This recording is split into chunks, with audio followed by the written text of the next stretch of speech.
11 minutos nos separan de las 9 de la noche, comenzamos un nuevo bloque. Siempre saludamos a los que se van sumando a nuestro informativo, contentos en un día especial de estar acompañándolos con los principales títulos y sobre todo contentos de poder comenzar con una nota sumamente importante y darle la bienvenida a la ministra de Salud de la provincia, Carolina Centeno. Ministra, muy buenas noches. Todo el equipo de Norte Grande Federal la saluda.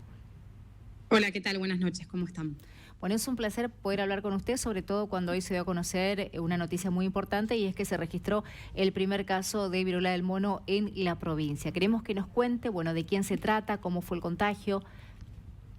Bueno, estamos hablando de un caso de una persona de sexo masculino que tuvo antecedentes de viaje a principios de noviembre a otras provincias, particularmente a Buenos Aires y a la ciudad de Bariloche,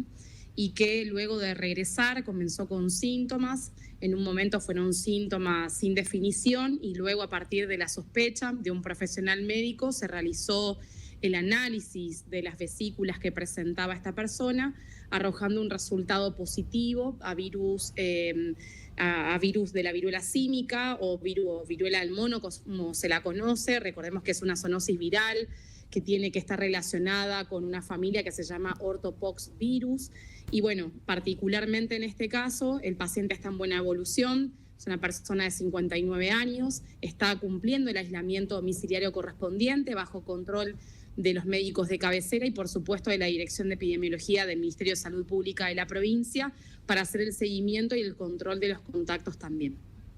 Ministra, venimos transitando una pandemia por el COVID-19 en la que de alguna manera toda la población tenía muchísimo temor por el tema contagio. En este caso de la viruela símica, ¿cómo se produce el contagio? ¿Cómo se detecta? ¿Cómo se sabe? Bien, bueno, particularmente la viruela símica es una enfermedad que siempre fue endémica en otros continentes, particularmente en el africano, a partir de un brote europeo. Se trasladó, en este caso, por todo lo que significa los movimientos de viajes, particularmente a América. América es el país hoy en día con mayor cantidad de casos. En Argentina ya se han confirmado hasta el 22 de noviembre 895 casos. Hemos tenido semanas con mayor cantidad de confirmaciones. En este caso estamos transitando semanas de menor cantidad. Casi el 90% de los casos está ubicado en el conglomerado de las provincias del centro, particularmente en Cava y en provincia de Buenos Aires. Este virus, que es algo desconocido en realidad para el continente americano, es un virus que particularmente se contagia, y eso es muy importante transmitírselo a la población, se contagia principalmente por el contacto con las vesículas que produce y en menor medida a través de gotas respiratorias, por el contacto estrecho con una persona o con el contacto de objetos contaminados con este líquido que tienen dentro de las vesículas. Recordemos que particularmente no está demostrado el contacto sexual o el carácter de transmisión sexual de esta enfermedad, pero sí el contacto sexual estrecho, por supuesto, que favorece las condiciones de contagio. En este caso es una enfermedad que se incuba en aproximadamente 4 a 21 días, comienza con síntomas inespecíficos, puede comenzar con fiebre, con dolor de cabeza, con cansancio, con dolor muscular, y luego aparecen estas vesículas en determinadas regiones, puede aparecer en cara, en tórax, en las manos, en los pies, y muchas veces también aparecen en las zonas genitales o en las zonas de roce o de contacto donde hubo previamente un contacto con la persona que tenía antes previamente el contagio. No tiene modo de prevenirse, particularmente sí lo que hay que tener en cuenta en estos casos es que si uno tuvo un contacto estrecho con una persona que luego se conoce como positiva o sospechosa a esta condición, lo más importante es ver quiénes han sido los contactos, esos contactos ser monitoreados. Por el momento no se recomienda el aislamiento de los contactos, pero sí un seguimiento estricto. Esta enfermedad tampoco tiene tratamiento específico, lo que se hace es monitorear los síntomas, principalmente si la persona tiene algún tipo de enfermedad de base o factor de riesgo, también hacer el tratamiento adecuado y hacer un tratamiento del dolor, porque en algunas personas duelen mucho esas vesículas y es necesario poder calmar ese dolor y producir un confort a la persona que está afectada. Bueno, esta entrevista es sumamente importante, sobre todo para llevarle tranquilidad a la gente. Siempre cuando uno escucha el primer caso genera esa sensación de alarma, de miedo, y bueno, lo estamos escuchando por parte de usted, ministra. Hay que tener cuidado, hay que tener precaución. Si uno tiene algún síntoma que considera que es importante, bueno, hay que ir urgente al médico, hay que hacerlo con responsabilidad y con cuidado, y sobre todo sin alarmarse, porque me parece que eso es lo que queremos transmitir desde acá, que no se alarmen, que no se preocupen, simplemente que sean cuidadosos. Así es, nosotros emitimos las alertas epidemiológicas porque es obligatoria la notificación en este caso de estas enfermedades. Siempre queremos transmitir tranquilidad y sabemos además que gracias a lo que significa el monitoreo y la vigilancia epidemiológica y lo que es el esfuerzo del Ministerio de Salud Pública de la provincia, es que se pueden diagnosticar estos casos y de esa manera poder hacer un control del brote, un control de foco, poder controlar a los contactos estrechos y por supuesto a la persona, en este caso, que es una sola por el momento, y frente a la presencia de síntomas, como ustedes dicen, lo más importante es poder acercarnos a un establecimiento de salud, si hemos tenido algún tipo de contacto o algún antecedente de viaje, poder compartirlo y de esa manera seguir los protocolos correspondientes. Existe una vacuna que la Organización Mundial de la Salud no la ha recomendado todavía para su uso en este brote y como dijimos, lo más importante no es alarmarse, siempre es cuidarse, tener información verídica, información científica, consultar las fuentes oficiales y por supuesto concurrir al profesional que uno tenga de confianza o a los centros de salud y hospitales de la provincia, principalmente para poder descartar o confirmar estas enfermedades. Ministra, aprovechando esta entrevista y cambiando un poquito de tema, queremos conocer cómo está la situación epidemiológica en la provincia con respecto a los casos de COVID-19. Bueno, particularmente esta semana, hasta el día jueves, teníamos aproximadamente 18 casos confirmados. Estamos monitoreando entre las provincias también la situación de Brasil, que ha tenido un incremento muy importante de lo que ha significado los casos de COVID en la última semana. Particularmente Brasil tiene otra situación epidemiológica y tiene otra situación epidemiológica en relación a lo que significa la vacunación, principalmente como herramienta para evitar enfermedad grave y muerte, ¿no?, relacionada a COVID. En ese sentido, lo que sí hemos visto esta semana, que seguramente mañana cerraremos los números que luego se publican a nivel del sistema epidemiológico nacional, hemos sí tenido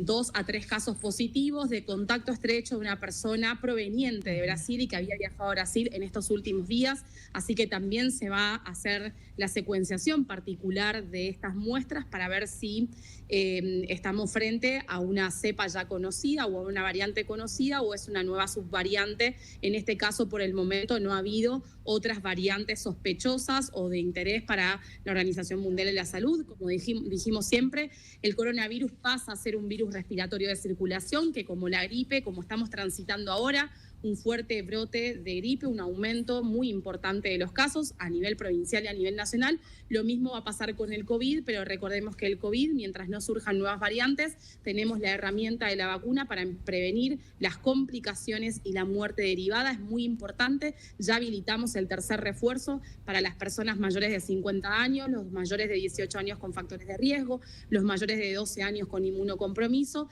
y aquellas personas que pertenecen al personal estratégico y personal de salud. Entonces, por eso tenemos que avanzar en la vacunación como la herramienta más eficaz que tenemos para disminuir esto, que son las internaciones y las muertes, que es lo que se monitorea hoy en día frente a un virus completamente dispersado por todo el mundo y que además genera este tipo de circunstancias como son los brotes, como también lo hacen otros virus respiratorios. Ministra, justamente usted hacía alusión recién a lo que tiene que ver con la vacuna, con que hay que completar de la vacuna. ¿Siente que el Chaco en especial y el país en particular se ha un poquito dormido, por decir así, la gente con respecto a este tema, que por ahí no completan las vacunas y demás? Sí, sabemos que en realidad la percepción del riesgo ha bajado, entonces cuando la percepción del riesgo ha bajado y la última medida que hemos tomado desde de poder liberar lo que es el uso del barbijo obligatorio, persiste solamente como obligatorio en el transporte público, en este caso en lo que es el colectivo, los colectivos de la provincia y también en los establecimientos sanitarios. Todas esas medidas hacen que la población sienta o perciba de que el riesgo ha disminuido. Sabemos que eso genera muchas veces que las personas no completen su esquema de vacunación y también nos está pasando lo mismo con respecto a lo que es la campaña de vacunación de niños y niñas de 13 meses a 4 años inclusive, donde nos está costando poder llegar a la cobertura deseada, que es más del 95%. A nivel provincial ya tenemos un poco más del 65% y aún nos queda por lo menos un 30% de niños y niñas. En ese sentido, el departamento San Fernando es el que más baja cobertura tiene, apenas llega al 50% de cobertura. Tenemos otros departamentos que ya han completado su meta y tienen vacunado el 100% de los niños, pero recordemos que en este caso la vacuna es una vacuna obligatoria para este grupo etario. Son vacunas ya conocidas, la del sarampión, la de la poliomielitis, rubiola, paperas, pero muchas veces se confunde esta voluntariedad, esta no obligatoriedad de la vacuna del COVID con las vacunas del calendario. Y en realidad sabemos que aquí en la Argentina el calendario nacional es obligatorio y es obviamente universal y garantizado por el Estado, pero es esa percepción de creer que el sarampión está lejos, muchas veces, o que la rubiola, como no se ve hace mucho tiempo, no existe o no se ve, y no necesitamos que haya un caso para poder darnos cuenta de la importancia de las vacunas. Por eso es un capital que ha ganado la provincia, la sociedad, el país, que tiene un gran esfuerzo del Estado Nacional en la compra y en la distribución y, por supuesto, en la logística provincial de colocación de las vacunas con los equipos de vacunación dispuestos en el territorio. Así que lo más importante es para las personas principalmente que además tienen factores de riesgo, ¿no? La vacuna contra el COVID está destinada a aquellas personas que, si son afectadas por el COVID, tienen más riesgo de complicarse o de morir por esta causa, y nosotros no queremos seguir contabilizando personas fallecidas. Nos parece que si hay una herramienta para prevenir este tipo de cuestiones,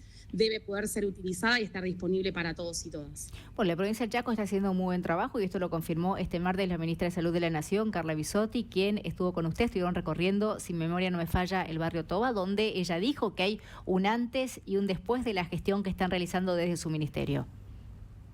Sí, particularmente el barrio es un barrio que se transformó luego de lo que significó claramente el atravesamiento muy crudo de la pandemia, porque allí no solamente se desnudó lo que significa la cuestión sanitaria, sino todo lo que son los determinantes sociales y las necesidades básicas de una población que necesitaba atención urgente. La pandemia fue claramente un catalizador de infraestructura social básica, de nuevos servicios y de una presencia del Estado fundamental para lograr además transformaciones que para nosotros son históricas y reivindicaciones que también son históricas. Ella lo pudo comprobar porque cuando fue la época de la pandemia visitó ese barrio, un barrio completamente transformado, completamente asfaltado, con iluminación LED, con lo que significa el polideportivo, con las viviendas realizadas, con también el mejoramiento y la ampliación del centro de salud de allí, la creación de un nuevo dispositivo, en este caso de salud mental y adicciones, que nos permite hasta hoy sostener equipos de salud mental que comenzaron a trabajar territorialmente y que lograron disminuir a casi cero los casos de suicidio, por lo menos a partir de agosto del 2020, que fue cuando inició la intervención particular, y poder también abordar otro tipo de cuestiones, como son las cuestiones de inclusión social, de políticas de desarrollo, de todo lo que es la protección de las infancias, de las niñeces, de las adolescencias. Así que realmente para nosotros es un orgullo poder mostrarle a la ministra de Salud de la Nación lo que hemos avanzado y lo que también la comunidad necesita para poder avanzar en el desarrollo completo de toda la población. Y por último, ministra, también destacar el trabajo que viene haciendo con respecto a las postas móviles, no solamente para COVID-19, sino también, por ejemplo, recién hablamos de la vacunación para niños, niñas, adolescentes. Yo particularmente tengo una nena de 3 años y esta recorrida que están haciendo por los diferentes jardines, facilitando el trabajo para los papás con una carpa que se instala durante todo el día y donde los niños, aparte de la contención de las maestras y ver que todos los chicos se están vacunando, eso realmente ayudó y mucho para los que no tenemos tiempo y para vacunarlos a todos. Sí, hay diversas estrategias. Nosotros estamos comprometidos a llegar a la cobertura de vacunación deseada y para eso los equipos están pensando cotidianamente cuáles son las mejores estrategias. Sabemos que para algunos papás, para algunas mamás, es difícil poder acercarse en determinados horarios por cuestiones laborales, por cuestiones de cuidado a otros hijos. Entonces, no hay mejor forma para nosotros desde el Ministerio de poder acercarnos a los lugares donde está la gente, donde están los niños atravesando su cotidianeidad. Así que por eso están estas postas que no solamente se acercan a los jardines, a las escuelas, buscando a los niños que nos quieran vacunar, sino también principalmente a cada uno de los espacios convivenciales o a los espacios de desarrollo infantil o a los merenderos o a los comedores, donde sabemos que existen niños entre 13 meses y 4 años inclusive, para poder acercar la vacunación. Como decimos siempre, la garantía del derecho no es solamente poder asistir o acceder a la atención sanitaria en un centro de salud o hospital, sino que claramente son los dispositivos territoriales y el abordaje comunitario que es tan necesario como un hospital de alta complejidad, y es lo que realmente además nos ha servido para lo que es el COVID y para lo que fue el abordaje de la pandemia por COVID, de poder llegar a cada una de las personas que más lo necesitan. Así que también mandamos un gran saludo a los vacunadores, a las vacunadoras, que con mucho compromiso y con mucho esfuerzo, día, noche, tarde, con calor, con lluvia, con frío, transitan por las calles de la provincia, por los lugares más recónditos, inclusive por las zonas rurales más alejadas, buscando a cada uno de esos niños para garantizar el derecho y fortalecer el cuidado hacia los más pequeños. Ministra, muchísimas gracias por este contacto, muy valiosa toda la información que nos pudo brindar. Siempre es un placer porque, bueno, nos informamos de todo y compartimos toda la información.